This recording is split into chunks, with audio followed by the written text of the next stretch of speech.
Hi, I'm Phil. And I'm Kate. And this is The Underground, live from Glee 2024. Ooh. And it's Floral Thursday today. Yay. So without further ado, let's get down and dirty. Now we're welcoming back Steve Harper, the MD of Southern Trident. Is that right? Yeah. And also the chair of the Responsible Sourcing Scheme. Morning, Steve. Welcome back, Steve. So, welcome back to The Underground. Last time you were on the podcast, primarily we were talking to you with your role as the chair of the Responsible Sourcing Scheme, but you're also the MD of Southern Trident, as I mentioned, a growing media business. Can you give us a quick overview of the business? Yeah, of course. So Southern Trident started really as a coir company. Okay. And all of the growing media we did was made from compressed coir. Right. And we used that as the basis behind all of the growing media that we've produced. More recently, we've launched our Harmony Gardens range, which is a mix of coir as the core substrate, but using all of the normal conventional things that we'd use. Recycled wood fibre, composted bark, green compost. So we're including those to create a more typical peat-free compost. Okay.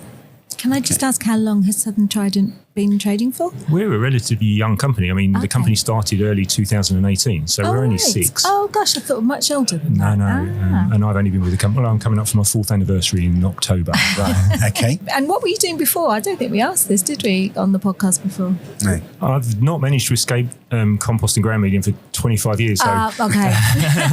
And I've jumped to both sides of the line. So previously I was working for a company called Greener Gardening Company, which was owned fundamentally by Bord and Bord and Amona, yeah. So I've kind of go between being with peat-free companies to the biggest peat producer and to peat-free companies. So I can kind of sit on the fence and talk both sides of what's going on. That's an interesting place to be. Okay. So it's the final day here at Glee. How has the show gone for you? The show's gone really well. It's been a really interesting 3 days, lots of interesting conversations. We've tried a few things differently that we haven't tried before. Okay. We brought a magician with us for the first 2 days. We missed it.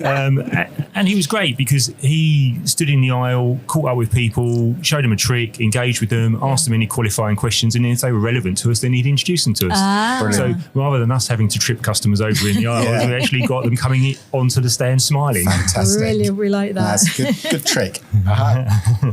So can you tell me about any innovations at Southern Trident? I mean, you touched on it briefly with the Harmony Gardens. Yep.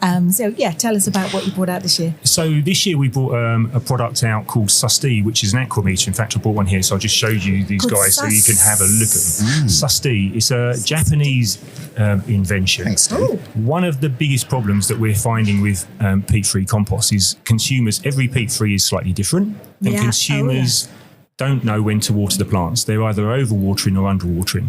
And a lot of peat-free composts look dry on the surface, but actually plenty wet enough underneath. Yeah. These Sassy aquameters, you just literally push them into the soil and leave them in the plant pot.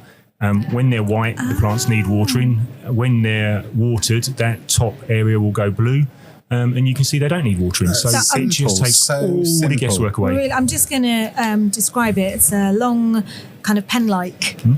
Pointy almost green like a thick knitting needle. I think yes, or a crochet needle. Yeah. And I suppose it's a bit like a COVID test in a way. You've got the paper underneath, and that will change colour. Did you say? That seems so simple, and it does work. It does work. Works really well. We've got them on the stand and we've shown them. And actually, we've won a Best Product Award for garden accessories at Glee, which we're obviously delighted this year. Yeah. Oh, brilliant. So it won that because the judges thought it was a really simple way of solving a massive problem for consumers. And how long will this last? So the paper inside it will last about 12 months, but then you can just buy a new paper refill to go in it. Oh, fantastic. So, I mean, you wouldn't have to renew the actual item itself at all, just the cores. And are you the first company to bring something like this out? Into the UK, that's the first one. And it's so simple. I mean, there's lots of other water testers that are out there, but they're either very complicated or very expensive. Right. This is something that's a sensible price and very simple. What is the retail price for that? So there's different sizes of small, large and medium, depending on the depth of the pot. That's the small? That's the medium. Medium. Right. And that's retailing at around £5. Oh, brilliant. But if you're out there buying a really nice specimen houseplant, you could be spending £100 on it. Exactly. Yes. No money to look after it properly. Yeah. Oh, I love that. That is really good. That's a great idea. Okay, so I understand that coir is an important ingredient in the growing media formulations that you create.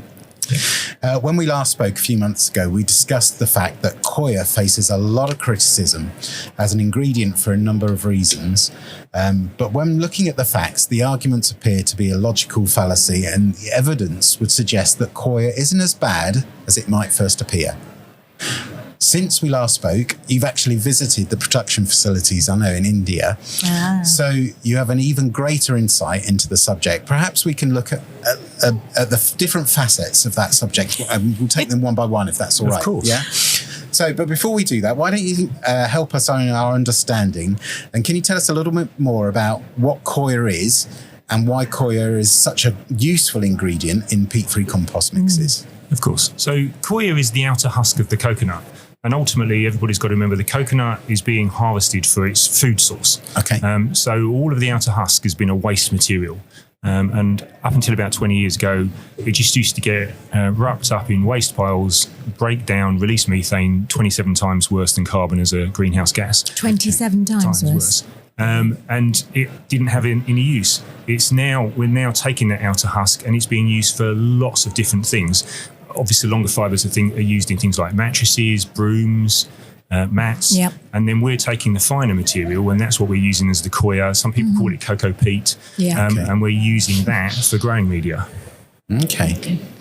So it's a byproduct of the coconut industry. So what used to happen, or what happens to the ingredient that doesn't get sold? So it's just landfill effectively. So as time is going by, more and more of this material is now being collected. There's a certain amount of it that obviously at the moment we're not using everything that's being produced, and that's where we're a carbon neutral company. We're working how we offset by investing in things like composting programs in India. Mm-hmm. Right. So any kind of waste material that comes from the coconut industry that still isn't being used is actually going through what we would call a conventional composting system. Right. So it doesn't release methane. That's turning it into an organic matter that then can be ploughed into the land over there, which has very poor organic levels. Right. And improve the land across India. Right. You talk about carbon footprint net zero. Yeah. What about, what people always say is the carbon footprint, the ingredients you source originate from India, so it must travel a long way. How does the transportation of carbon footprint compare to the other ingredients that are being used in peat-free? So one example that is quite simple, where people kind of make this point, it's coming from halfway around the world, which is a fair comment. Absolutely, yeah. If you look at the carbon footprint of a cubic metre of coir, right, shipped from the port in India, Tuticorin, across to Liverpool, let's take as an example, versus a cubic metre of bark, composted bark, being brought down from Scotland to Liverpool by truck. Yeah. So within a container, because the coir is compressed, you get about 350 cubic metres in a container. On that container ship, there's anywhere between kind of 9,000 and 14,000 containers. Right. So actually, if you look at that versus that lorry bringing bark down from Liverpool or down from Scotland to Liverpool, there's only 60, 65 cubic metres on that lorry, and lorries are really inefficient from a carbon perspective. Yeah.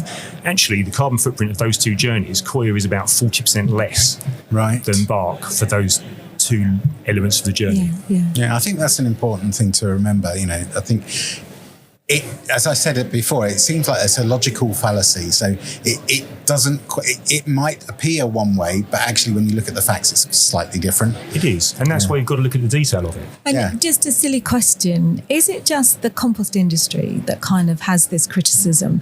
Or, sounds silly, I love a Thai green curry. That's got a lot of coconut milk. I love coconut. I love a coconut ice cream. I have a coir mat.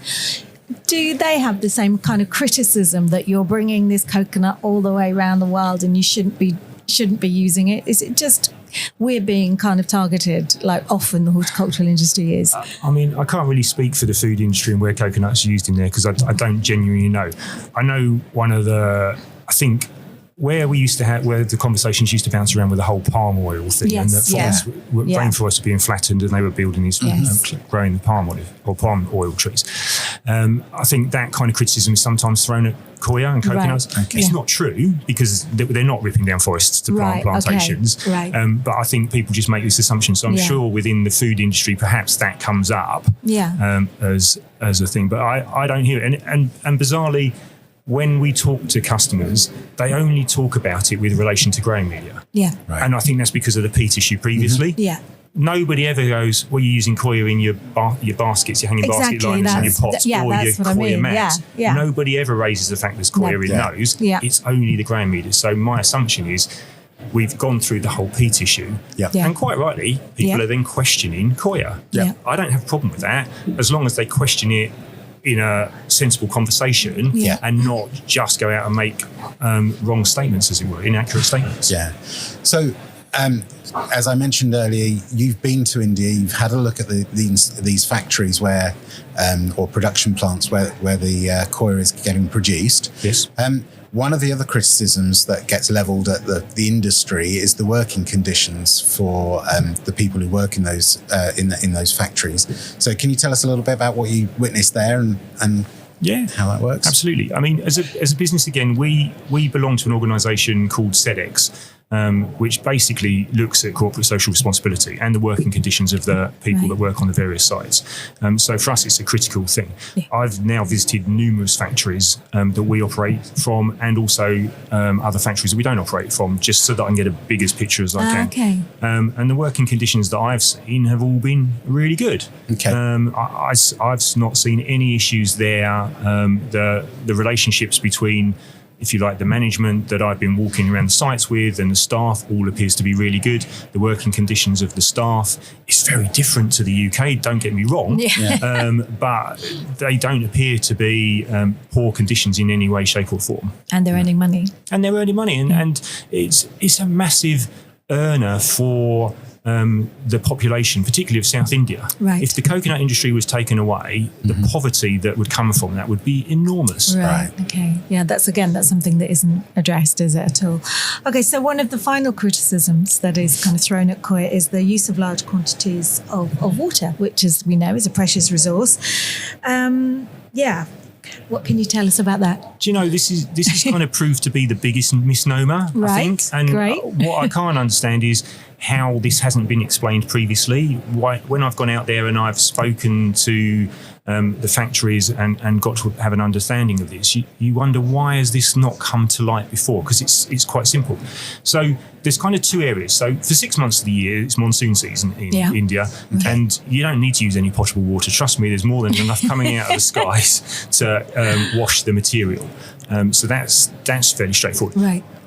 The water across Tamil Nadu, which is the main coconut producing region in India, is controlled by the government. It's not controlled private companies as we've got in the UK. It's a government controlled thing. Okay. And they broadly break water usage down into three areas: human consumption, agriculture, and then the coconut industry. Oh, right.